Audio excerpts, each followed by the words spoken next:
Hello, everybody. It's a long time in coming, but welcome to Flashback Fridays with B-Ballin and Luminous. This is a match from SMM 2010. I am B-Ballin. Luminous is here. Say hi to your fans. What's up, guys? All right, we're going to pause in 3, 2, 1, unpause, 6:33, 6:34.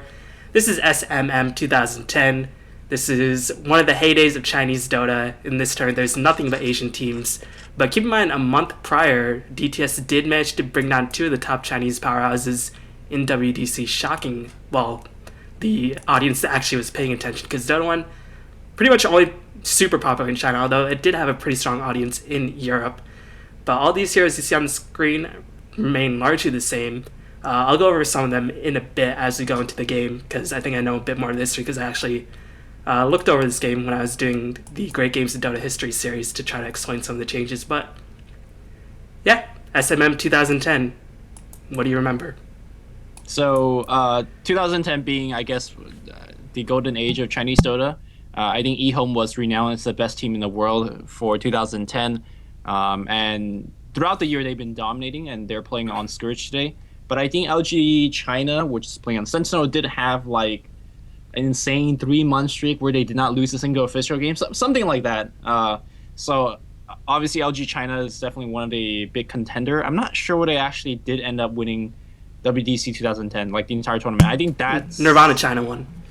Oh, Nirvana China won. Okay, so yeah. So in any case, these are definitely two of the top 3 teams in China, and they're duking it out today. And of course, the kind of the meta game where the heroes are is all about tri-lane versus tri-lane. So heroes that you don't generally see picked today is commonly picked back then, and I'm talking about the Witch Doctor, who is kind of insane in the tri-lane versus tri-lane situation. Yeah, he's still quite good, but right now he's very squishy. But the Chinese Dota players did play very safe. And keep in mind, this is 669C, so if you don't see optimal perfect play like stacking jungle, well, people didn't really consider that an option back then. Even though there was a bit less player interaction because the Chinese teams did like to farm, there was also a bit more player interaction because they didn't just go and stack neutrals and all that jazz. But we are going to see a lot of people playing their trademark heroes. One of the reasons why I chose this game to try to do a Great Games in Dota history game. But introducing the players and teams on LGD, we have 830, aka Benz, I think. No, that's Crystal Main. So 830 is playing the Darkseer, YYF is playing the Windrunner, and I think you coined the term YYF Shackle Shot, if I'm not mistaken. CH, the like legendary support player, is playing the Witch Doctor. Benz, aka Sharigan, is playing the Crystal Main, and ZSMJ is playing the Alchemist.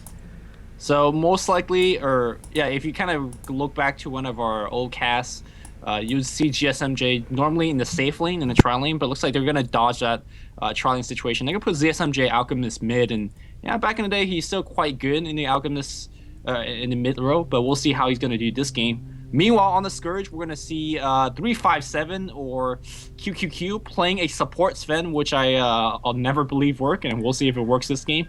820 Lightning Flash Reflex on that Vengeful Spirit. We have King J playing that Visage. His Visage is kind of world-renowned. He's going to pick up a double damage going to the bot lane. We have EHOME X playing Tinker. Oh my god, this is bringing back the memories. And last but not least, we have Burning playing that Morphling up top against a Darkseer who is already creepscaping right now. Yeah, like I said, this is a lot of signature heroes. Burning's Morphling. Well, there's no Deuce in this game because I kind of want to dodge a Deuce game because, I mean, those games, once they hit a certain point, they just sort of drag on and on. But yeah, Visage was definitely one of King J's signature heroes along with the Venomancer.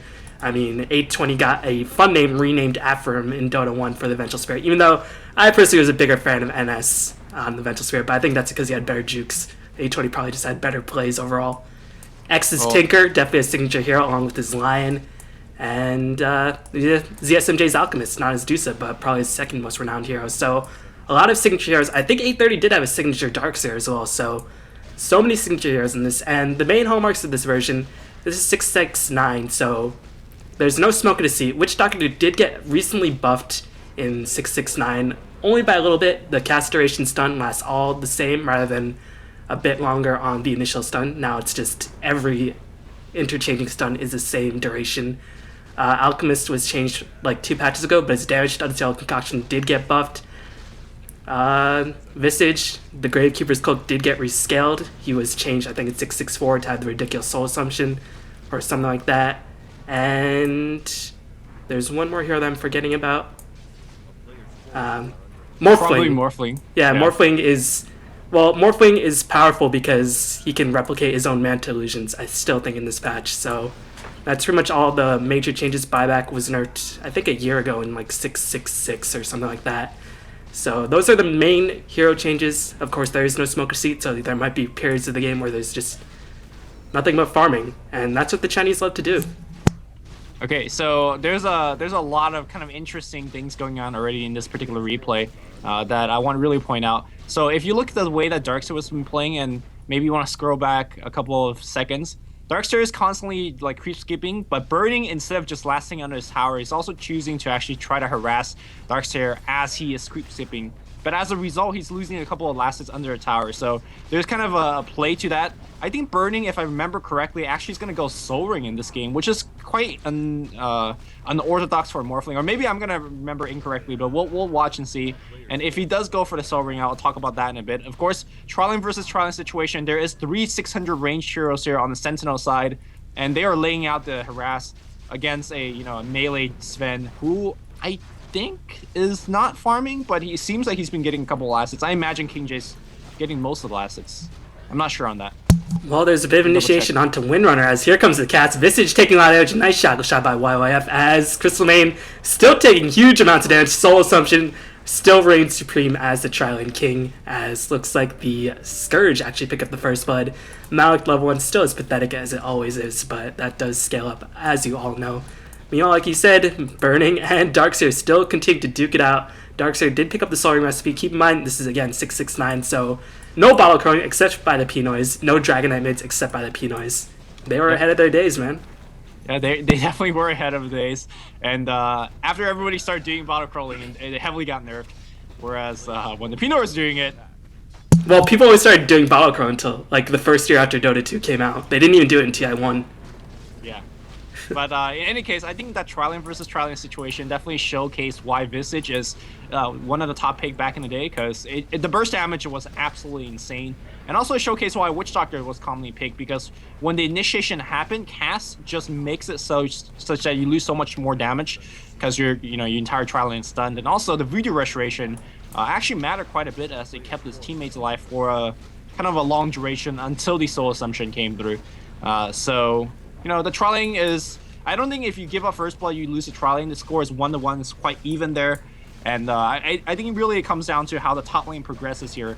As if you look at Darkseer, he's kind of out of region aside from that one Soul Ring. And Burning, he still got a set of Tango as well as a Healing Salve left in him.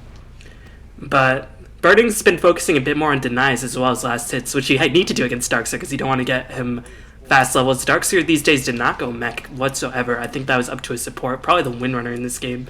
And Windrunner was pretty much picked every single game, along with Visage these days and Vengeful Spirit. So a lot of very common picks, even if they were signature heroes. Alchemist did have a bottle, but he's not bottle crowing. He's going to just go for runes, use the acid spray whenever he can. But a lot of pressure is on ZSMJ in this game because he is given the priority farm, because on the bottom lane there is no main farmer. Darkseer on the top lane, yeah, he's a strong hero, but he doesn't really have a DPS impact, whereas an Alchemist can. But ZSMJ, if I do recall, does deliver in this game. But X's Tinker has rune control, has 22 CS. He will get a very fast boost of travel. And I do believe this Tinker could not refresh BKB, so probably won't rush the BKB. Probably will just go for boost of travel into Hex, I think, was the standard build for Tinker. They just didn't even bother with any mediocre items. Or mid-tier items, I guess. I'm not sure whether Soul Ring was popular back in the day, or maybe it wasn't. It wasn't. Force Staff, I think, might have been. Yeah, Blink Dagger definitely was not. That was a Bullet thing. Yeah, the Blink Dagger was kind of more of a newer school of Tinker play. But just on your comment of ZSMJ need to really pick up the slack, he's the sole carry, and it holds somewhat true here for the Scourge as well, as they only have Morphling. I guess Tinker is a fine semi carry of sorts, but back in the days, these kind of one core lineup was quite popular. Initiating on Sven, just doing a bit of harassment as the Storm ult's going to come in. This does not have an AoE, if I'm not mistaken. It was a single target ability. Or maybe it did have an AoE. Sure? I don't know. I think it did. Yeah, it might have had an AoE. I guess there's no reason to pick Sun as support if it didn't have an AoE. So I think they changed the animation as when they gave him the AoE. You know, the old Stormbolt was just like this, like pitiful, like literally a circle of light that just went at you. Now it's this big ass hammer that flies at you. well, they're gonna reinitiate Vengeful Spirit. Maledict catches 2, but the Windrunner taking a lot of damage. Witch Doctor trying to do what he can as another Soul Assumption will finish off the Windrunner. Keep in mind, Soul Assumption did not get super nerfed. It did get nerfed, but in this version it was 150 mana rather than the 200 that it was in next couple versions. So this Visage is the king of Trilands for a reason, even if he did get nerfed from... I mean, can you believe that Soul Assumption used to cost 100 mana, and then in this version I think it costs 150, and that's still not even close to being enough.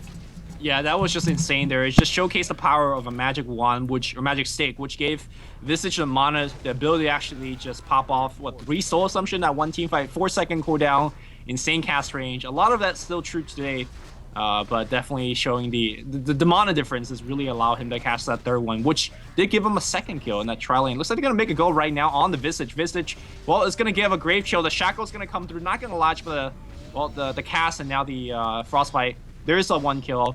Very important kill for them to pick up, but the tri lane to me is already won by Scourge. Let's see what they're going to do off of that. I love how Alk is just camping the Barroon, daring Sun to come at him. Keep in mind, Unstable Concoction. It does have an AoE in this version, it does self-destruct, and that's one of the main reasons why, well, one of the reasons why Alchemist is so broken in Dota 2 is that the stun does not explode in midair. That is a commonly known bug. And Dota 1, the stun does explode in midair. Alchemist is still ridiculously powerful in this version because he farms and he has a lot of HP and he has a lot of regen, and he has the ridiculous base attack time. But the stun was really what made him come back to viability along with the Goblin Screed upgrade. But in Dota 2 he's pretty broken because of the stun not exploding in midair. But meanwhile on the bottom lane, even though the Scourge are winning, they don't really have that many CS. Meanwhile the Windrunner has been able to farm to a decent degree. And in the end, kills don't really matter compared to CS. Just a common quick note on the Alchemist stun. Yeah, it didn't explode in midair. That and also did like 1 billion damage. I think that's really why. Like, if you throw acid spray and a stun on a CM, doesn't it just take like half of her HP, if not more? Yep, and with the medallion, it's just ridiculous. But it looks like Darkseer has actually been driven back to the well a couple times now, as Burning has started to zone him out. I think that's the second or third time Darkseer has actually been successfully driven back to the fountain. He has 45 CS, which is definitely not bad, but it looks like there might be an attempt on the bottom lane as Darkseer's going to come in. Crystal Main, Stormhammer right to the chin. Nice shackle shot, but Visage doing what Visage does as Darkseer's going to come in. That's an easy kill. Vacuum has a much bigger range in this version as Darkseer still going in. Won't be able to catch up to the Visage as here comes the Surge. Tinker going to teleport in. Laser Rocket is the build for Tinker as they are just going to obliterate CH. And Darkseer just going to get the heck out of dodge. Burning actually going to teleport in. And meanwhile, ZSMJ's Illusion just going to waltz in as well. Darkseer might regret paying attention to this bottom lane, but it looks like he will escape. And Vengeful does manage to get sniped. So a bit of an interesting rotation by Burning. But even though he was very well renowned as a farming carry, he did participate quite a bit in teamfights. And that's why I always thought Morphling, I think I commented on this to you, I always thought Morphling was a fun carry because he was very dynamic in the early game, but another Stormbolt going to come in on the Windrunner, laser rockets, and X and Burning make a quick rotation to the bottom lane. All the while, though, ZSMJ did take the mid tower. Yeah, so that was definitely a very profitable rotation here for the basically everybody on Scourge, but ZSMJ making best of the situation. He didn't have a teleport scroll, couldn't help out in the bot lane, so might as well did a little bit of tier 1 tower damage. Yeah, I think Darkseer is really failing compared to Burning. Burning, to me, outlaned him, and I kind of alluded to it as he does have the Soul Ring. Really, Soul Ring and the ability to kind of basically plow through any creep wave, especially a creep wave with an Iron Shell, and it just gives him the lane, basically. And because he has a Ring of Health, he's not really worried about the HP loss from activating that Soul Ring. And because he has a Soul Ring, he could go to the bot lane like that, use like 2-3 waveform, get a ton of the work there. So I really like the Soul Ring. You generally don't ever see an item like that because it does definitely delays your Lincoln Sphere or Mantis or whatever you're going for. But Burning, to me, still remains the only carry player that ever got a Soul Ring on Morphling and made it work. And well, he's making it work right now because he's really doing well in farms. Well, bottom lane, there's more action. Very atypical of a Chinese game, but Sven going to pop the God Strength. Magic Missile does go onto the Windrunner, and Sven definitely going to die. The Acid Spray does clean up as ZSMJ finally makes his way down after clearing up the middle tower. More advancement onto the Visage. Nice job baiting out the Gravekeeper's or Grave Chill, and then using the Frostbite. And Sven's going to come back in. He actually bought back for this. They managed to clean up a Witch Doctor. Hardly worth it, as ZSMJ did get a lot of experience and quite a bit of gold, and ZSMJ all the while at full HP because that is what Alchemist just does. And the top tower did die as well, and you can start to realize what LGD.Sgty is, as they're going to surge forward. Darks are going to get the vacuum onto Sven. He did just buy back his winner, is going to die once again. And meanwhile, 830, overextending by a significant margin, will get cleaned up by X's Tinker. And now the Sentinel do have to finally retreat. The Familiar is going to fly in. Crystal Main probably will die very slow. So dead. Yeah, they're going to Grave Chill. The Bird's going to drop. The Birds could even attack for a lot. Yeah, they do. And CM's going to go down. The cast is going to come through and help it out. Oh, here comes the healing Voodoo. Oh, shit, man. She's going to be alive. There's no more second, another, the Soul Assumption, because didn't have mana for that one. Wow, I cannot believe that CM survived, but hey, there you go. Yeah, pretty crazy. Voodoo Restoration did actually get buffed in the patch that this tournament was played in 669, if I'm not mistaken. But Burning has picked up the pace, 79 CS, very ridiculous in these days. Keep in mind the benchmarks for good farming was 100 CS by 20 minutes and 200 by 28, if I'm not mistaken, or 200 by 30. And Burning is definitely outstripping that to a significant margin, and he's been fighting. And keep in mind, Morphling had a lower mana cost on the Morph that was only implemented in TI2 after Morphling just went on a tear. So Morphlings in these versions could just rush the Manta Style, and like I mentioned earlier, you could replicate your own Manta Style illusions if you have 3 Manta illusions pushing down towers, while you could just go and join other fights if you had the teleport scroll to get yourself back to the team. Yeah, Morphling, I imagine because the way that he started is going to what a shackle shot onto X, but a good swap by 820, showing why the Vengeful Spirit did have a fun name. He is going to probably pay for it with his life, and he does. But still, valiant effort to save the Tinker, as he does have the boots travel, and he's just going to be traveling all around. As I'll go into X's Tinker a little bit later, but what were you saying earlier about Morph? Yeah, well, I was going to talk about his Lincoln Sphere build, but, you know, it's a very, very common item. It's going to be very good in this game considering that there's so much single target action. And true to Witch Doctor and Crystal Maiden's weakness, they don't really have good disables against the Morphling once Lincoln Sphere is picked up. Looks like they're going to try to rotate up against Morphling and get a gank off, but it's not going to be too successful. Anyways, back, yeah, Morph pretty strong. Yeah, he didn't often go for Lincoln Sphere, but in this game, he probably will, because he did get that Ring of Health and Soaring combination, and he probably just wants to split push as much as possible. And one of the reasons you get Lincoln Sphere is not just for the single target block, but also the mana regen just to split push with Waveform. Yeah. So, actually, that's my main reason to get the Lincoln Sphere on Morph these days, even though he does kind of suck. As teleported in by X, gonna go on the Windrunner. The Stormbolt will manage to connect, as Laser, not gonna be enough, did use the Windrun prior to that engagement happening. So, just a bit of rest, and this is a hallmark of X's Tinker. He doesn't split push. Keep in mind, Tinker's build was Laser Rocket. The March Machine builds was pretty much trademarked by Bulba yet again. And X's Tinker had a different style of Tinker. He just liked to harass. He didn't like to farm or go for kills. He liked to harass and just keep people back, while his other farmers tried to farm.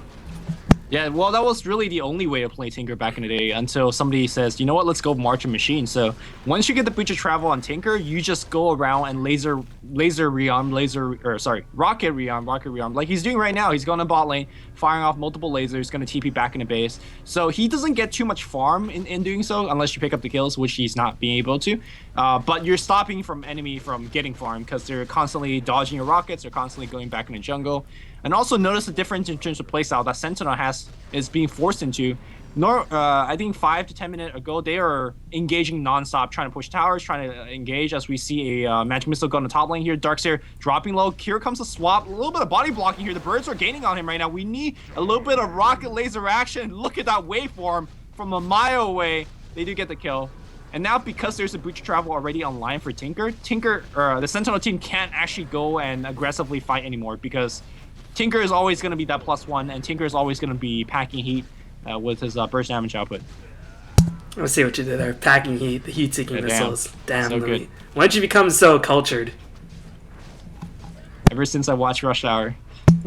That is still one of my favorite movies of all time. Rush Hour 2. Anyway, ZSMJ going to get surged in.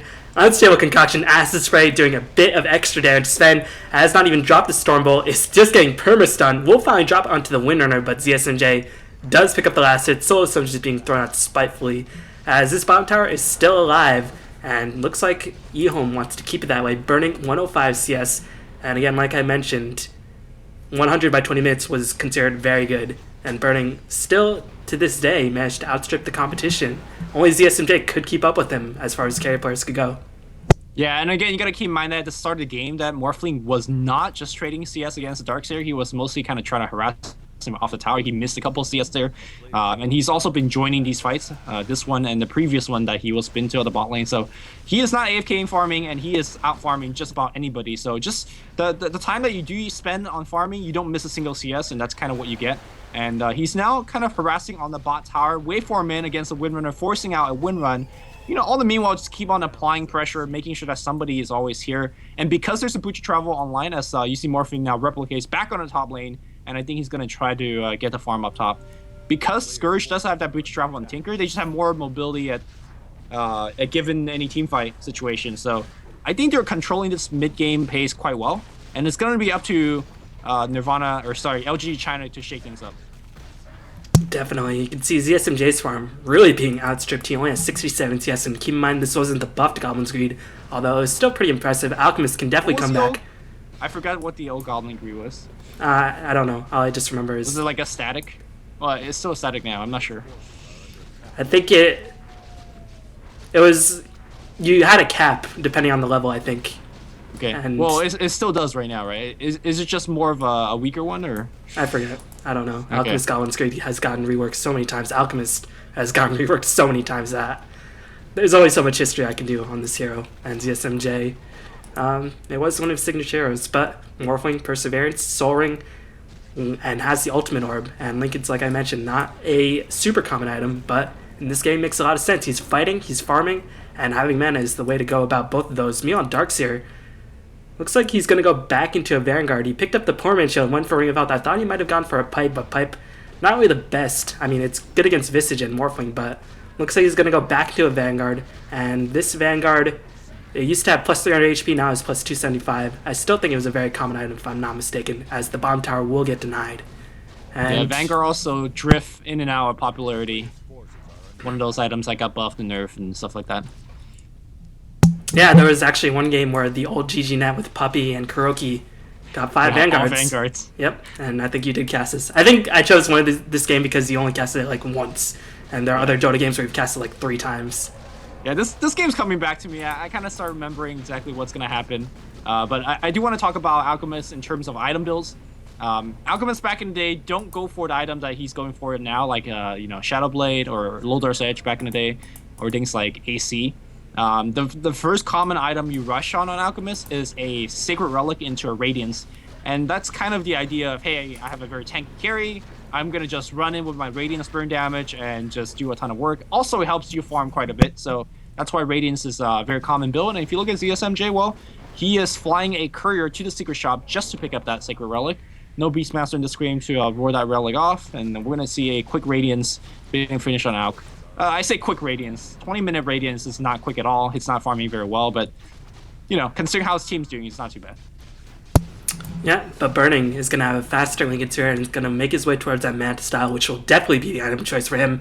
Winner has picked up the mech. Witch Doctor has the makings of an urn, and Sentinel are definitely an early mid-game team. Alchemist does scale remarkably well, but they really to make some plays. They have decent team fight as long as the Darkseer remains relevant. And one of the saving graces for the Sentinel, I guess, is that nobody on the Scourge really makes BKB. I think Burning was one of the people who actually made BKB on Morphling because he wanted to fight. Yeah. And we might see that this game, but probably not with the Lincoln Sphere. Although it is Burning, he's pretty unpredictable as far as items go. I mean, he started with Soul Ring on Morphling. I haven't seen that before or ever since, so there's that. I guess Tinker, in theory, could get BKB, although I'm not, again, you previously mentioned that you cannot refresh that? You definitely can in this version. Can or cannot? You definitely cannot in this version. Okay. So maybe that's kind of a knock against the BKB Tinker. But yeah, you're right. There is really no way to BKB, especially considering that Crystal Maiden, Witch Doctor cast, these are not really good stuns, but if you don't have magical immunity, they are still quite good throughout the game. So we'll see how things go. Tinker, I saw him pick up a Sage's Mask earlier, or what do you call that? Sobe's Mask. And he does actually have that Soul Ring, so we talked about sobering wasn't exactly a common item. Maybe it was. Maybe our memory is serving us a little bit wrong. So what sobering allows you to do as a tinker is, well, you can rearm it and basically have infinite mana, or at least very close to it. And now you can see Tinker on the mid lane. He should have a couple points in the Marcher Machine and should start spamming it to defend this tower. But he just kind of waltz off of that tower and he's still rocket lasering away. No March. Yeah, he's definitely very scared because the Surged and Darkseer could spell the end of him, and Tinker does give up a lot of gold as well as experience, but Burning does pick up the bottom tower, all the while Alchemist is continuing to farm up. We'll have the Radiance up, and I mean, it's not looking super bad for LGD because they do have good team fight. Again, not many natural BKB carries. Tinker could go for a BKB, but he might just not refresh it. Or he could go for BKB, but it won't be refreshed. But other than those two heroes, there's really not too much. And once the Darkseer does become a factor, keep in mind, Darkseer still a ridiculously powerful hero, and only got really super nerfed at early 2012, if I'm not mistaken. So yeah. Although here's the thing, though, I think one thing that made Darkseer as a kind of a scary teamfight machine, at least currently nowadays, is that Darkseers are not afraid to go into something like a Blink Dagger, allowing you to blink and vacuum, and basically instantly initiate against the entire team. I don't think the older days of Darkseer play ever got Blink Daggers. They just like to get big items like... Yeah, but their illusions can be replicated. Or their allies' illusions can be replicated. Was this in this patch? Well, Yep. Acceptor wasn't a common buy back then, right? Acceptor was just a damage upgrade. Yeah. So allies could get replicated in the Wall of Illusion. Oh, I see what you're trying to say. Okay, yeah. Yeah, no, I still think that Darkseer was an insane team fight, but to me, I remember what's scary about it was the vacuum, but I totally forgot. Yeah, you're right. The wall definitely did quite a bit.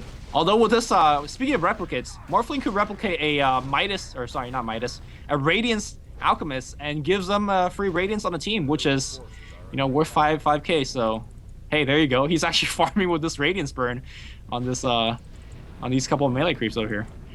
Yeah, he's doing a pretty good job of harassing out the creep wave, and that will allow the Scourge to pick up a relatively free tower as Sven will back off. One of the things the Scourge has going for them is that they have pretty strong auras. They have Warcry from Sven, they have Command Aura from Mental Spirit, of course. Not really being leveled up at this point because it was better to go for the minus armor build as well as the magic missile burst damage, especially the Visage trialing. But as this game goes along, and it is a Chinese game, it will probably go long. The Command Aura will start to become a bit of a factor. Visage already has the mech, so the Scourge are working with a lot of auras, and they're working with split push. So Ishka fell. The Darkseer says, "Psych! I got wall. I'm gonna steal your Aloris, MP." That's what's gonna happen. That's really the auras is gonna go on the Sentinel. Let's be real here. I think illusion auras were a bit different in terms of interaction. I think they got some of the auras. No. They've been interact the same. You could steal the auras if you make illusions of them. All right. So not to say that the Scourge will lose the aura, but Sentinel will benefit, just like how Morphling could have replicated that Alchemist and then gotten the Radiance. Radiance, quote unquote, is an aura, mechanically coded. So that's why they got the Radiance there as well. So it depends on how many he's gonna get into his wall, which, depending on whether he's gonna get Stormhammer, whether he's gonna get Swap and Focus. And obviously Tinker back in the day, likes to rush hexes quite a bit, and you see that he does have the ultimate warp. So he's gonna be going for a quick Scythe of Ice. And Darkseer is gonna find a little bit of trouble getting to that front line and initiating well. And I think we're gonna see ZSMJ probably tank up that front line as best as he could. Which is why he's going to go for Hooded Defiance. Visage, Morphling at this point is pretty much all magical damage. Yeah, he'll become a late game powerhouse later, but that's later. And Alchemist is starting to get a bit of his farm going. I still think Morphling is miles ahead. Yep, almost has 200 CS, which these days is still pretty damn good, considering he hasn't been free farming, he's been fighting.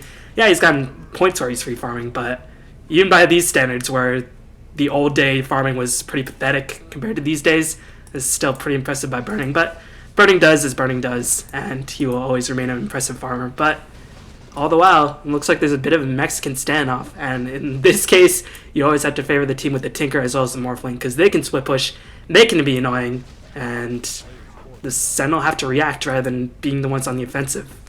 Yeah, split push was not a term, and in my opinion, a strategy that existed back in these days. So, for example, right now, if you look at the bot portion of the map, that big creep wave going towards it, Tinker should be right there, pushing to the enemy tier 2, and then that's where split push truly begins, and that's where Sentinel has to react, send heroes top, send heroes bottom, and then you could push that mid tower east. But it seems like both teams are just like, all right, we're gonna send a mid lane. You look at me, I look at you, and it is a very inefficient way of playing. But it's the way that Dota was played. But it looks like they're gonna try to go in and get a shackle shot. These birds are well. There's a good vacuum on. Oh, there's a wall as well, and they're gonna try to go on the Sven. Sven gets back swapped out. I think Ventral Spirit is gonna die as a result. Alchemist is gonna go right in. He's going on the Visage. Visage is very squishy in this stage of the game. It's gonna just get right click down, and right now Alchemist is king, leading his team, charging forward, and everybody's dying. Well, it looks like I was mistaken. I guess it is the Ags upgrade that gives you the allies, like you previously mentioned. But Burning gonna get perma-stunned. Uh-oh. No Lincoln's proc for you, as he just got mauled by stuns. Frostbite on Steel Concoction, Shackle Shot, and there's literally nothing you could do. And mid-game team fight, yeah, I guess in this case, Darkseer couldn't make Illusion allies for his team, but still, the vacuum initiation catching on one hero and then just causing a reaction by the Scourge really put them on the back foot, and I think it's a hallmark of Chinese Dota. The team, or in these versions, the team who is on the defensive is definitely a bit behind unless they have some like ridiculously strong defensive heroes. And I don't think the Scourge really has strong defensive heroes until the Tinker really gets his split push online, which he hasn't been doing. He's just been harassing as reactionary Dota, usually very strong in Chinese Dota, but in this game it's not really seeming to work out for either team. The team who's on the aggressive seemingly is ahead. Yeah, normally I think that was one of the things I complained to you about. I said when I was first casting is that I think team on the defensive definitely had a big advantage in Chinese Dota, and this game is sort of proving me wrong because this is the team on the offensive definitely has the big advantage. Well, I really think that Scourge does have decent defensive heroes. Like I think the birds from the what do you call it, Visage? Like, it's pretty good at defending your hero without much of a cost. Ventral Spirit is a good defensive hero. Unfortunately, he's only level 10, so the swap is quite low. And here comes a Roshan opportunity. The entire Sentinel team has kind of come right in. You can see that Darkseer is being completely chainstunned. They get the Aegis, but can they get out alive? The wall, really long cast range, vacuum back in on this God Strength of the Sven. I think they're gonna actually make it out just fine. If they just don't rescue the support hero, just give them the Visage, whatever. You got the Aegis. And I think they are going to just do that. Visage, yeah, level 10 is going to die, whatever. They got Aegis on Burning, so pretty good trade. Yep, this is 10-minute Aegis, 10-minute Roshan cooldown. So that Aegis will last until next Roshan, assuming Burning, of course, does not die. He's going to go straight for that Eagle Horn. And yeah, he will probably likely go straight for that E-Blade because there are definitely squishy supports that can be picked off relatively easily on the side of the Sentinel. So E-Blade, a very smart choice. I mean, the only ones who can withstand are probably the Alchemist and the Darkseer. The other three will just get melted into oblivion. But winner, gonna go for the Orchid. Looks like Crystal Main will just be a Crystal Main. And, well, she's relatively tanky. She will still die to an E-Blade one-shot, but she recognizes that Bracer Gaming is the way to go in this game. And that was another hallmark of Chinese Dota. When in doubt, mass bracers, mass tank, try to survive team fights. If you can survive team fights, if you have all 5 of your heroes in a team fight where the other team has 4, then you have a significant advantage. Yeah, I have to echo on that sentiment. I have seen many games where Earthshaker, who cannot get enough gold for Blink Dagger, and because he's dying every fight, just get Vid boosters, bracers, strength treads, things like that, and you walk in and echo. And same thing here. Crystal Maiden, strength treads, magic wand, bracer, cloak, doing a lot of work. The one thing that I do want to mention in this kind of long drawn out game is I think we kind of been touching on it multiple times, is when you have the split push. And again, I don't think we ever called it split push back in the days. Air quotes. I think it was just like they're going to go for trades because that was what Chinese Dota is known for. Western Dota did not really like to go for trades. Chinese Dota said, "All right, you can take our towers. We'll just take one of yours and annoy you." Yeah, and we're gonna take farm while you're taking your tower as well. So that's one thing that Chinese carries are really good. One thing I've also kind of recognized as I was casting this game is that Darkseer's cast range on a lot of his spells are much longer. Like, he literally was like halfway across the river and he dropped a wall in front of the Roshan pit. I think one of the many things that Darkseer got nerfed at was his cast range and the AoE of his wall as well as his vacuum. It seems like these cast range are absurdly long compared to modern day standards.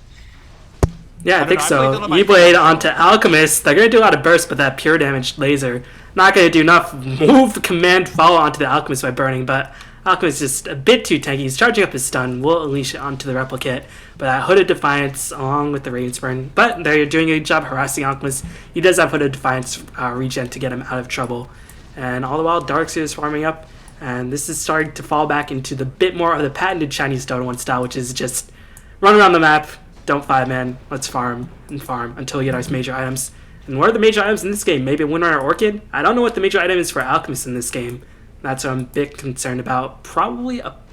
Well, he would have gotten Pipe at this stage, as Darkseer already has it, so he doesn't really need to, but... I don't know, maybe something like a Manta, and it was ZSMJ who patented the Manta Alchemist build. But I think that was a 6th slot, if I'm not mistaken.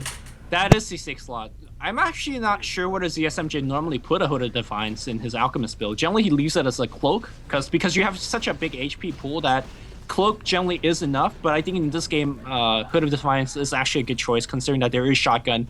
And now Blink Dagger online on Sven, so that's going to be their initiation. That's going to be pretty sweet. But I think the next item that Alchemist is going to be looking for is either going to be a Assault Cuirass, which is going to synergize quite well with the minus armor of his Acid Spray, kind of counteract against Warcry and things like that.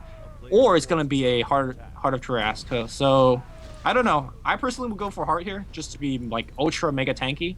And considering that Morphling is going to steal your illusion anyways, because of Replicate, you don't want to give him a free AC aura on top of that. So that's what I'll go for, but I ain't burning. I'm casting his games right now, so we'll see what he's going to go for. He's got 400 gold in the bank. And anything on the courier? He's got a Hyperstone. All right, so never mind. He knows best. He's going to go for AC. Yeah, I think one of the problems with Heart is that the Sentinel is already having trouble bringing down the Alchemist Illusion. If you give him a Heart, then it's probably never going to die, because you don't really want to focus an Alchemist Illusion in a team fight. So that's one of the problems. But X, about 75 gold away from finishing his Hex, so I don't know. Alchemist is going to start to have some headaches in this game. He'll get E-Bladed, which means he can't attack. He'll get Hexed, which means he can't do anything. He'll get kited, he'll get stunned. He'll have to go for a BKB eventually, and the question is, when he does go for a BKB, will his team be too far behind to recover? And I'm not too sure of the answer. I'm honestly not too familiar on how this game goes. But all the while, burning as a Yasha and Scourge doing a very patented Chinese Dota, which is sit as 4 and do nothing. Well, they're trying to get a pick off right now. I think they're waiting for Alchemist or somebody else to actually walk into lane and farm. And Sentinel's like, nope.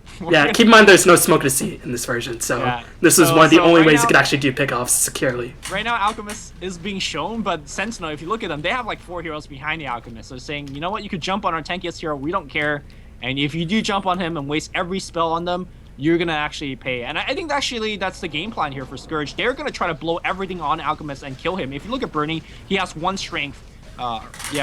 He's going for the biggest shotgun available, and right now, again, Alchemist is purposely showing himself. Power shot on the south side, checking things out. Oh, swap! Yes, they are. Here comes the shotgun. Here comes the look at it. Everything on Burning, but Burning's still alive right now. The mech goes on. He's popping his ultimate. He's Surge. He's gonna be fine. Crystal Maiden dropping the biggest ultimate of her life, and the team fight's gonna be A-OK for Sentinel because they wasted so many spells on the Alch. Burning's gonna die. His Aegis is gonna be used. And he's going to try to get himself out of there, but I'm not sure whether he's actually going to be able to do so. Yeah, he already used Waveform. He's going to get Adaptive Strike for the 3-second stun duration, but he's just so tanky. Alchemist is going to get Surge forward. Burning will escape that Soaring mana and Lincoln Sphere mana. Definitely coming to effect, but Visage now on the hunt. Looks like Visage might get hunted down. The Alchemist ultimate has finally worn off after seemingly an eternity, but they blew everything onto ZSMJ.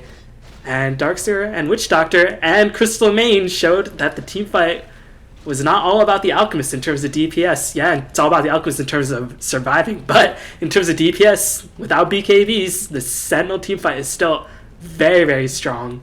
And that was probably the biggest Dota 1 Crystal Ultimate I've ever seen.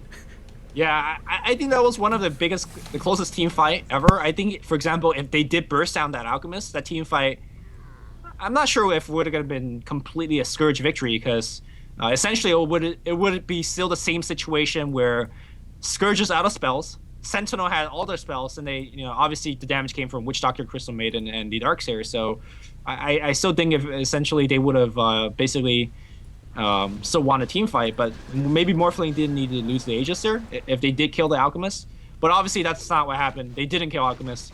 ZSMJ tanked everything up, and well, I'm sure AC plus 15 armor definitely had say in that. So Well, he's doing well for his team. And I think the Scourge are running to a bit of a roadblock. Outside of the Morphling, where's the physical DPS coming from? Sven just gets chain stunned to oblivion, as the Sentinel are definitely not lacking in terms of disables. And you can see the Sentinel have mass hoods. They have a hood on Windrunner, they have a cloak on Crystalmane, they have a pipe on Darkseer, they have a hood on the Alchemist. And let me check out Witch Doctor. Looks like he has a cloak as well, and Crystalmane actually going to go for a BKB. So if they don't manage to set up like 3 marches, and if Sen doesn't have BKB, then Morphling is just going to have to do everything by himself, because this magical damage will become less and less effective as this game goes on. The same league. Back in those days, the carry player always did everything by themselves, so... Or not always, but, you know... We remember the games where it's DSMJ Dusa's, you know, basically... Yeah, supports are a lot less dynamic. Yeah. So, for example, like, normally in this point of the game, if this is more of a recent game, I would say, man, if supports pick up a Force Staff, for example, the Alchemist is not going to do nearly as much, but Force Staff, not exactly a common buy nowadays. ZSMJ actually picks up an SMY, which is not exactly something you'll see on a, you know, super one-row carry like this, especially because SMY to me is more of a mid-game item. It gives you great stats, but these stats are quickly eclipsed by bigger and better items like a Butterfly or a Heart. Well, you never get a Heart Morphling, but, you know, compared to other items, like, for example, even a Scotty on Morphling, I'm not sure whether I would have actually gotten SMY here, but maybe he's feeling a little bit of heat right now and decide we need more now. We need more stats now, so maybe that's why he's going for SMY. What's your thought on that one? Yeah, I think that is the primary reason. What other mid-game item that can really help you out? Because in terms of Chinese, this isn't late game. This is still the mid-game. So, I mean, BKB doesn't really help you to kill anybody. It just allows you to survive. And I think the problem is damage. And not only does this give you a bit more attack speed, it gives you move speed, which... Actually, never mind. I don't like it because it's not a Manta. Yeah. Never mind. I hate it. It's not a Manta. And keep in mind, SMI is more expensive. This was a joke item in the old days. It's actually just a bad item. Like, if you want to compare SMY, which was 4K Go back in the days, or was it cheaper? They had a recipe. Well, it did originally have a recipe, yes, but was this one of the days where it didn't have a recipe? Where It might have been. It might have been. Yasha? It might have been, but Yasha and Sandra are definitely more expensive. Okay, so my question is SMY better? Well, obviously we know Manta's better, so we don't even need to hold the discussion there. Is SMY better than 2 Ultimate Orbs? Like 2 Ultimate Orbs give you plus 20 stats, and obviously it doesn't give you... I think it is a bit better because of the move speed, but meanwhile there is going to be a bit of a surge initiation. Sen can just blink out as... Nice wall, bro.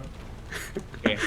That was a bit anticlimactic, and that is going to get the Scourge a free Roshan because Sentinel will have to defend their lanes. They don't want to give up any free things, and without the wall, they definitely don't want to fight. So this should be a free Roshan when the Scourge decide to go back when the wall does cool down. But who knows? Maybe the Scourge want to go back for farming because they are the Scourge. That was one of the worst wall I've seen. But hey, you know, it's all good. But Scourge is... maybe they're waiting out on the wall. The wall does last apparently forever. And it's still there right now, but I think Morphling could waveform into the pit and start going to work.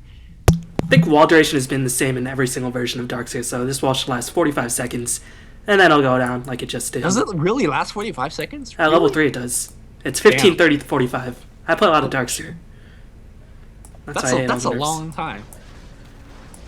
Yeah, you don't really expect to see level 3 walls when it seems still early, but this is 40 minutes in, so it still feels a bit early because it is Chinese Dota. Yeah, it feels early because it's a Chinese game. Normally, in a you know modern day game, we'll be talking like, all right, the game's almost over. You know, this is gonna be the 3rd incarnation of Roshan. We're gonna see Rax push. We see tier 2 being defended. You know, everybody piling into the Roshan pit. I think this is the 2nd Roshan fight in the game, and here we go. There is a stolen replicate illusion of ZSMJ.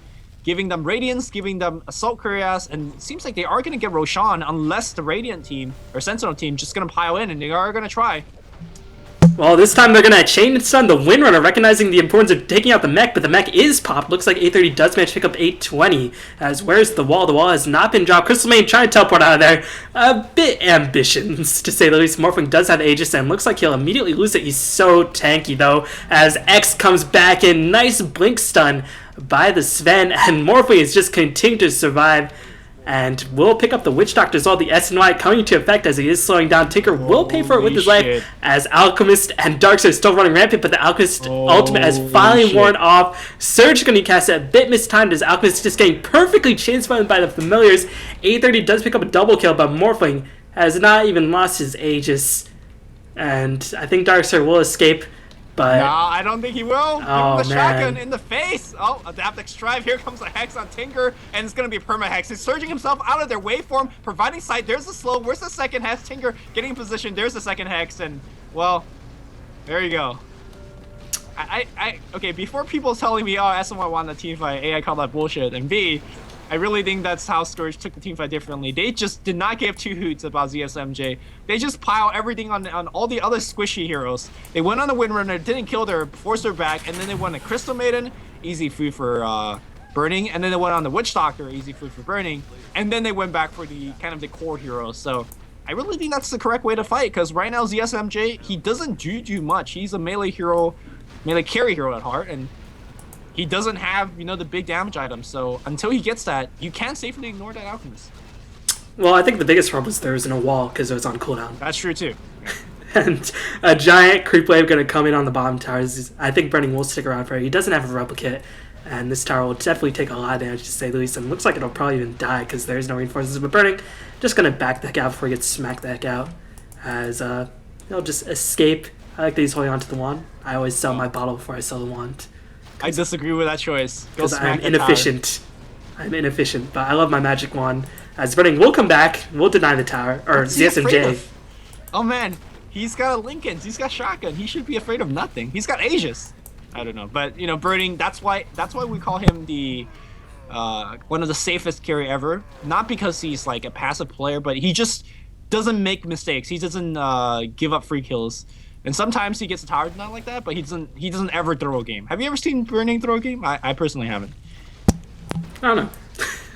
I can't recall off the top of my head. I can't recall either. That's saying a lot, right? For 4 years of playing carry the highest stake. But I mean, can you say another carry besides, I guess, Havos throw a game, like off the top of your head? Like I've seen Loda. Well, we call Loda Chronospheres, right? Like we've seen those before. I guess. Yeah, like. You know, and Zhou forget to like TP or whatever and things like that. All right, I guess you have a point. Yeah. So I mean, we don't definitely rag on professional players because they're definitely a lot better than us. But I've seen player throw. Yeah. Yeah. What's a bit concerning for me is ZSMJ's had this AC for like 10 minutes and he hasn't done anything, or he hasn't gotten anything more, and that's the strength of Alchemist. He will always be an item ahead of you, even with the less improved Goblin's Greed, and he will go for the heart. But it looks like he doesn't even have it straight up. He has enough for the VIP booster, but he's saying for buyback. Doesn't have boots travel, so I don't know if... I guess if the Scourge push in for the base, then he'll need to have that buyback.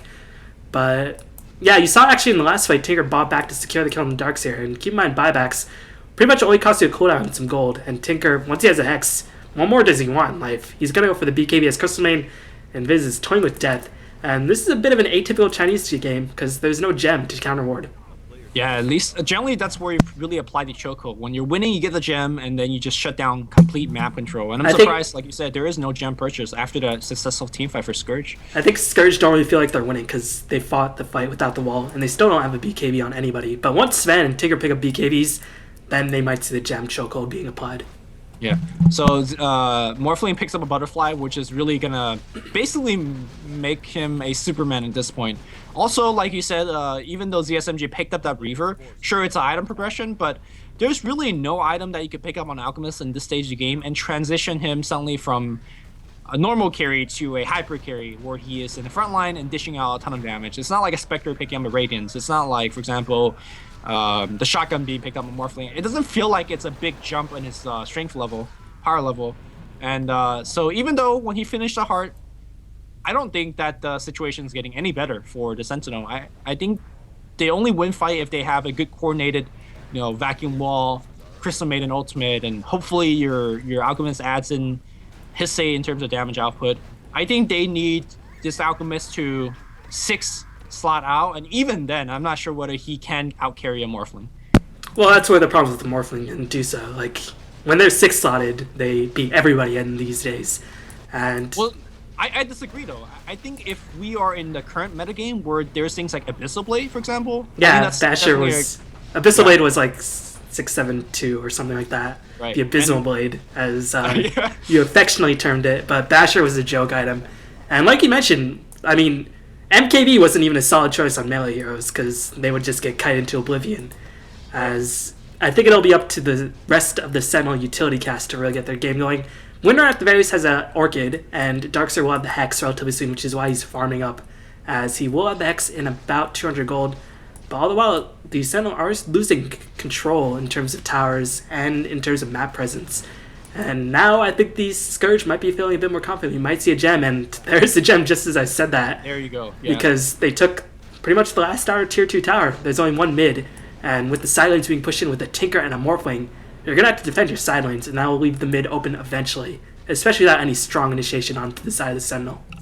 Yeah, from kind of remembering how these Chinese games do go, there's like distinctively different stages of the game, right? There's the early laning stage, there's a mid game, and I still consider this to more of a mid game in the sense that sure, Sentinel is gonna allow you to take all your outer towers, but that doesn't mean Jack Squad. Like unless you take like 3 lanes of racks, because even 1 lane of racks doesn't mean too much. Unless you start taking multiple lanes of racks, you know, Sentinel's not typing out in GG, and pushing middle tier 2 towers isn't too big of a deal because I think Sentinel is a lot more confident in their ability to defend up the hill. Because imagine pushing up the hill against Acid Spray, a wall, a vacuum, and suddenly you're in a chokehold position where things like Nova, Shackle Shot gets a lot better. So even though right now Scourge is, you know, getting complete map control, they're getting all the outer towers, they're not really winning the game. And also, Chinese back in the day, they're not really good at farming. I know that sounds like a joke, but like they have high numbers in terms of getting creep kills, but they're not really smart in terms of getting creep kills compared to carry and teams nowadays. Nowadays, you see everybody farming the jungle of your own jungle and the opposing jungle. Look at how this game's going right now. Scourge has complete map control. They ain't farming Jack Squad. So I think the Sentinel team is still in this because there's not much map advantage being garnered by the Scourge team. They're kind of just like this, sitting on the mid lane doing nothing much. Yeah, and that's a good point because, I mean, it might sound odd, but it's sort of a risk because Chinese these days were no risk whatsoever. Just do everything safe, 5 man and up. And if you think about it, if you're one person farming the enemy jungle, it's a slight risk. And of course, that concept hasn't been even introduced, but it was pretty much Alliance and Eternal Envies and No Tide Hunter in the early days that really just popularized farming the jungle, stacking camps. And I mean, farming the jungle is sort of a bit of a risk, especially in the enemy's jungle. But yeah, they are being very inefficient. They're not farming their own jungle. They're just trying to 5-man, and they're trying to brute force against a Darkseer, which is just stupid these days. But they have the Aegis. They have a Morphling who's relatively farmed. They're going to take the tier 2, and they're probably going to back that out. Vacuum Wall going to be used as Burning going to get obliterated in terms of stun, but he still has Aegis. He's morphing all the while. Orchid not really doing nearly as much, but he's starting to lose a bit of damage. Will finally go down, loses his Aegis as Wall, Crystal Maiden Ultimate all being used, Laser Rocket, Soul Switch all being popped in onto the Crystal Maiden, but she's already done her job. She will get Adaptive Strike as Alchemist is going to get stunned himself after being hexed up, the Perma-Hex really coming to effect, but Morphing might actually die. He will die as he manages to get Waveform in, will get Orchid again, but look at the damage coming in. The Shackle Shot will pin him to a tree. Another Hex. X has just been doing so much work in this fight as Alchemist will stun himself. No, he manages to release it at the last second. Morphing just too damn morphy. Can't really be killed. But overall, that was why do I have to teleport right in front of the Morphling? Morphling, I don't know why he didn't attack him. Gems gets dropped on the ground. Morphling is still alive. And that team fight went so good for Sentinel, right? They started with a vacuum wall combo. They just basically obliterated Aegis, killed like a couple of support hero. And then they're like, all right, team fight's going well. And I think really what won the team fight for Scourge there was X. Because he just perma-hexed the shit out of the Alchemist. And Alchemist stunned himself. There was so much time wasted where the Alchemist is stunned and not right-clicking. And Alchemist, to be honest, is kind of representing a significant amount of damage for his team right now because of his Chemical Rage allowing him to attack so fast. And the fact that he does have high damage output items at this point. The Morphling just was allowed to do whatever he wanted. He killed the Crystal Maiden and then killed the Witch Doctor. The Windrunner somehow survived, and I'm completely surprised. Windrunner bought back. She bought back. Oh, she died? Yeah, she bought back. She teleported in and tried to say, Burning, what's up? Let's try to kill you. And Burning just said, lol, no, I'm a morph. Which pretty much happens to all morphs in the late game. But, I mean, that fight, it went very well for the Sentinel at the start, and then they realized they ran into the problem where they just said, "Shit, where's our damage?" Because now at this point they have strong team fight, but once people stop running into the wall, once the Crystal Main ultimate wears off, once they stun the Witch Doctor out of his ultimate, and once they shut down the Alchemist, I think both teams are running to the problem where is the damage coming from? And Morphling can dodge stuns a bit more efficiently because he has the Lincolns, and he can actually survive a bit more effectively and still deal a lot of damage, whereas the Alchemist can get kited. And at least the Scourge have the Permahex. They have Morphling, who's much more difficult to kite, and it's going to be even more difficult now that he has Scotty. Well, to be fair, I think, for example, remember what we said? Sentinel lost 2 team fights ago? Oh, they're going to search the Alchemist, and they're going to try to come in and get off a couple of stunning actions. Not going to find anybody. They'll back off for now. Remember the team fight that Sentinel lost because they didn't have wall? I think Scourge won that team fight because they had Aegis. And they definitely could kill Morphling once. Killing him the second time is the issue. So I think what Sentinel is realizing right now is that if they prevent the Aegis being ended up on the Sentinel, or being ended up on the Morphling, then they can actually just take control of this game. The problem is X right now. He is split pushing the hell out of them right now. Drops a double layer of Marshall on the top lane. That's going to force somebody to go back. And as soon as they go back, Scourge is going to get dominant control over the Roshan pit. And that's the issue that Sentinel is facing with. And nobody's TPing back. So they're going to start losing damage on this tier 3 tower right now. The question is, do they care? Because it is all about the Roshan. They know Roshan's up, as otherwise the Scourge probably wouldn't have looked for that fight at that stage. And it looks like the Sentinel seemingly don't care, because they know if they had the Aegis on the Alchemist, if he doesn't get chain stun, they can win fights. I mean, even if there is a buyback or two, they still have a slight hope in terms of winning. And even when they are racks down, they can manage to take 2 racks because they have the damage output from the Alchemist. So they're just looking to push out the Roshan areas rather than just securing the top lane. And yeah, that's... Look at mid, though. Holy shit, there's a huge ass creep wave. Nobody is defending that. Scourge says, we care about the Roshan too. We're going to just stay in front of a pit. Tinker, by the way, he's really dropping low here. Almost, oh my god, he even soul rings like to no HP. He's going to defend this. The pipe gets activated. I'm not too sure what that's about. And they're going to charge up on the high ground and saying, you know what? We'll take you a fight with you having no Aegis in your base. Here we go. Oh, there was a Hex onto the Darkseer as Darkseer is getting chain stun, can't do anything. He's going to get picked off as CH is going to die as well. Burning going to get shackle shot, but he is a Morphling. He will likely survive. Going to go in on the Windrunner. Windrunner will die. ZSMJ, the sole survivor, as he's trying to work in on the Morphling, but the stun's going to prove to be too much. As this will be a Roshan. Well, this will be a... He's still alive. He's still right-clicking. He kills Avenge. Did he kill Avenge? Visage dead. Well, Visage is still alive. Visage, look at Crystal Maiden just like dropping 80 right clicks. What? Okay, is my game crashing? I think my game is doing dumb shit right now. Yeah, I think your game is doing dumb shit because right now the Sentinel are going for Rosh. Yeah. This is 1.24E, right? I have it maybe now on 1.24E. Good job, Lumi. Alright, you're gonna have to cast the rest of the game. Alright, I'll tell you what's going on. I'm gonna weigh in on the, this is like a true commentary. I don't see shit. So what happened in that team fight? Basically, everybody on the side of the Sentinel died. And the Scourge got 0 kills. Because Darkseer got hexed, he got chain stun, couldn't drop a wall. And once I kill the Darkseer, there's the big team fight advantage that the Sentinel have, and it's all out the window. Alchemist, he got perma-stunned, he doesn't have BKB, he can't do anything once he has that. And even if he can, his damage output is 99 plus 126, he's doing 225 damage per hit, which at this stage of the game is just almost laughable. Yeah, I think a lot of his damage does come in from the minus armor of the Acid Spray and the Assault. And, you know, there's a Radiance Burn in that, so I don't think the, 220 something is just all of that damage, but yeah. Vacuum in onto Visage, Unstealth and Kashigami Cop. They're going to pick up the Visage relatively easily. Morphling going to waveform in. Wall is going to successfully cut off the Scourge. This is the fight that the Sentinel are definitely looking for. As Shiva's Guard going to be used by the Tinker as Morphling will lose his Aegis. That was a beautiful wall being placed by 830. BKB Tinker going to work, but that BKB will time out. Morphling going to respawn. He's going to get immediately stunned. He's going to get Orchided up as well. Sven going to blink right back in. Here comes Witch Doctor Ultimate. Looks like CH is going to die though because Sven is wailing away with the God Strength. He uses Cheese as well. Sven will inevitably die as Morphling is going to come right back in. YF will kill off 357 all the while as Alchemist is still at full HP and they will pick off the Morphling Aegis. Not proving to be a factor.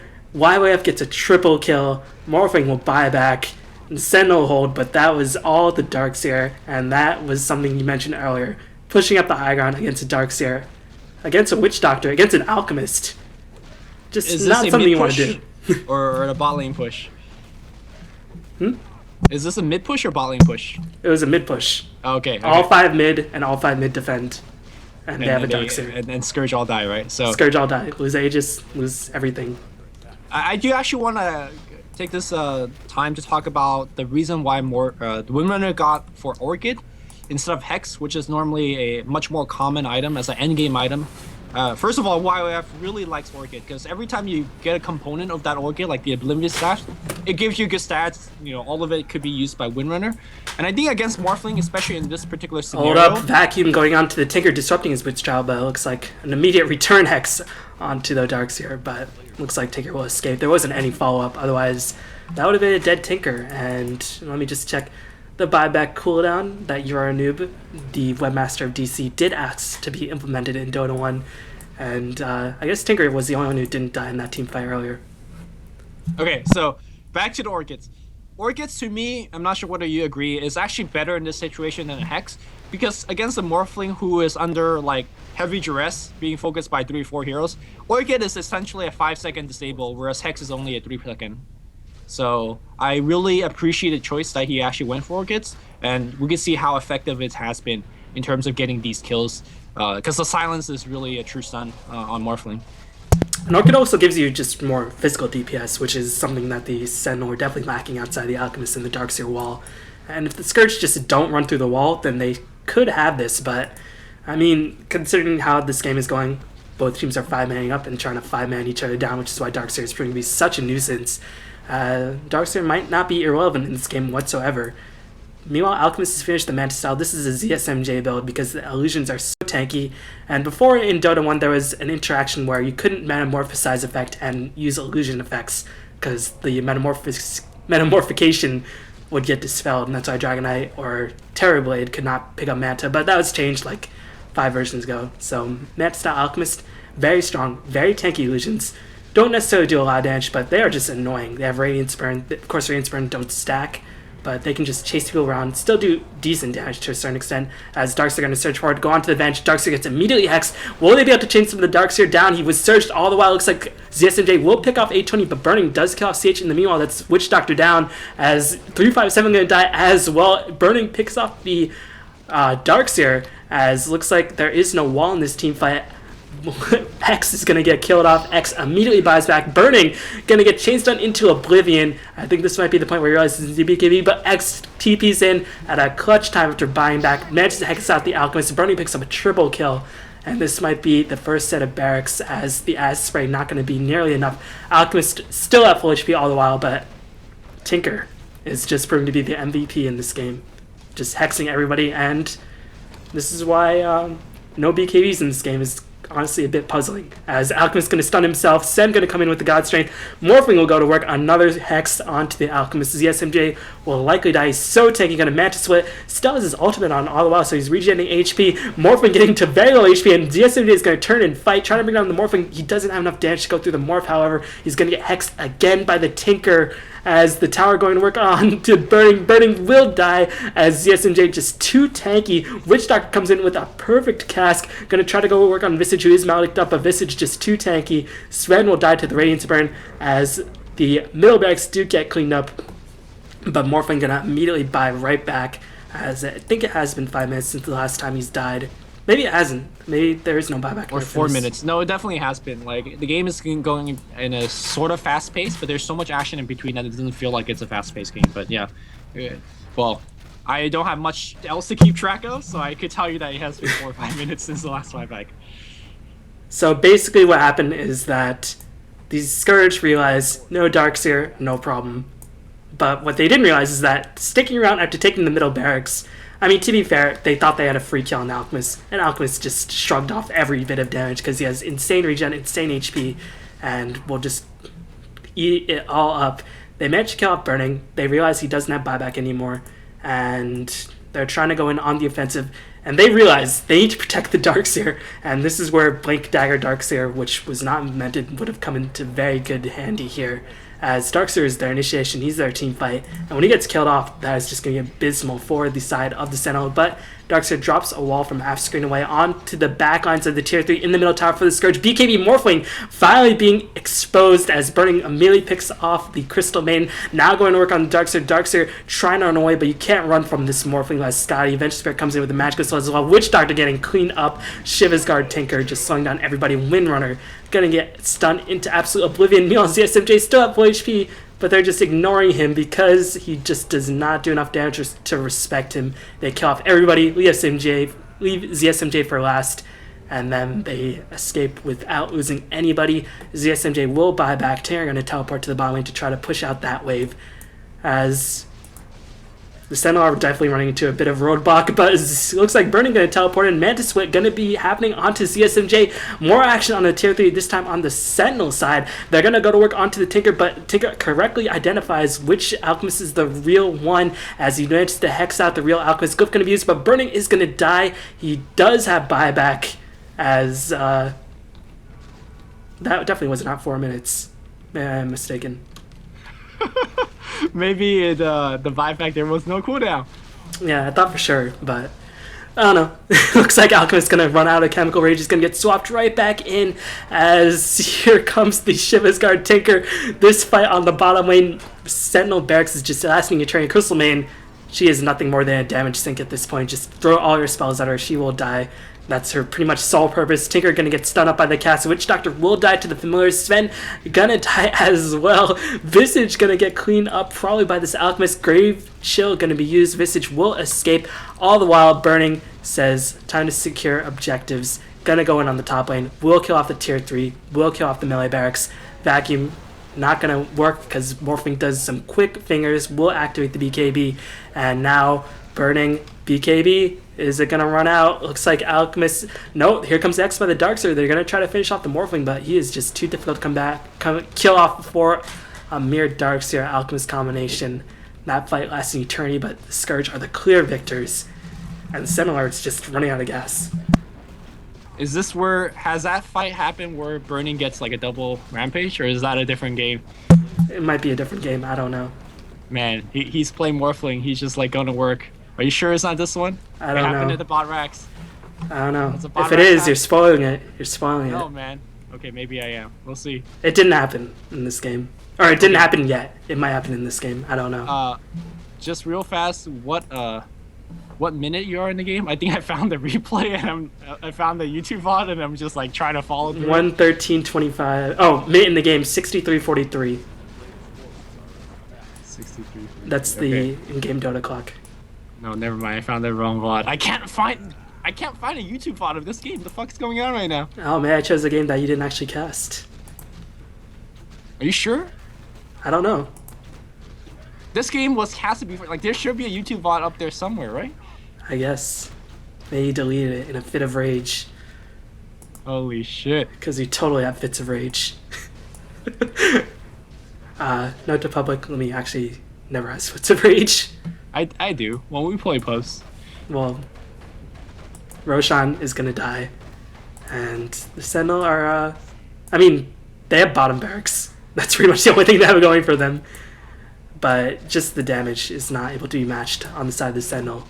Alchemist, I mean, he went for a tanky damage over time build, and he's just getting chain stun. And I think that was sort of the biggest failing of ZSMG in this game. If he had a BKB, then he could have gone to work. But he doesn't have a BKB, and he's not going to work. Wait, you're still casting this game, right? Is it over yet? It's almost over. Roshan, Cheese have been cleaned up. Bottom barracks are the only one remaining. And looks like the Scourge are just going to all group up as a massive unit, trying to clear out the game, as they know, they smell the blood. It's like, well, fish in a barrel at this point for the Scourge. But a beautiful vacuum wall catches 3 people. Darkseid Illusion wall catches almost everybody on the side of Scourge. X going to BKB through, though, as Morphling picks up 1 kill on the CH. Vengeful Spirit swap going down on the Windrunner. ZSMJ, where is he? He's just getting cut into oblivion. Looks like Burning does pick up Sherrigan. Now going to work on Windrunner. Windrunner does pop the Hex. Lincoln's going to get dispelled, as here comes 820. Will get cleaned up. Burning picks up a triple kill. Now going on the Darkseid. Tinker just continuing to proved to be such a nuisance in this game. Burning picks up an ultra kill. This might be the rampage game for Burning, as he is just going ham hocks on the side of the Sentinel. Picks up a rampage. Really get the double rampage all the way across the sky. It's pretty vivid, as no King J secures the double rampage steal. What a guy King J is, as Morphling buys back. The bottom barracks are defended.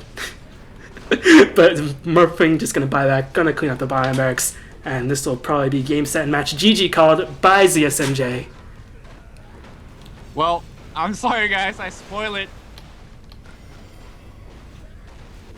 I can't believe there's no other YouTube VOD of this game. And yes, I just ruined what turned out to otherwise to be a great commentary. Might be long. I'm sorry.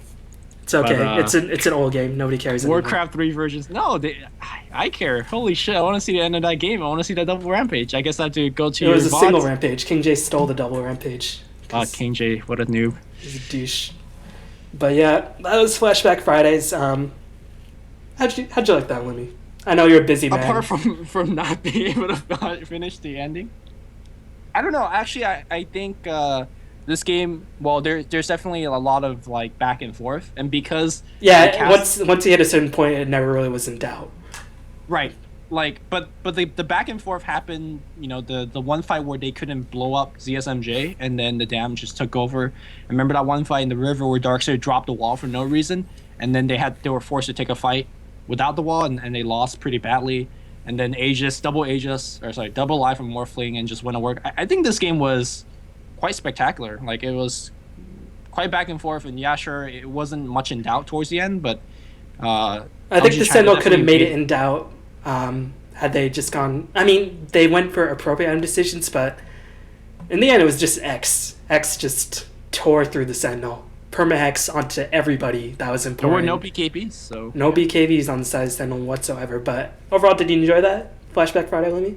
I thought it was great. Alright, so you wouldn't be too amiss in doing it again sometime?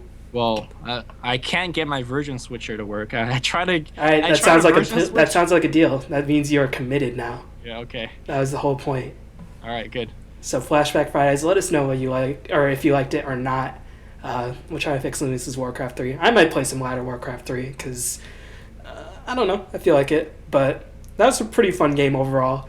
Yeah, I mean, X's Tinker, this wasn't the game, but this was a game to show why he was the best in the world at this hero. Maybe even one of the best mids in the world during this age of Dota, because he was on a different level. Burning's Morphling made all the correct decisions.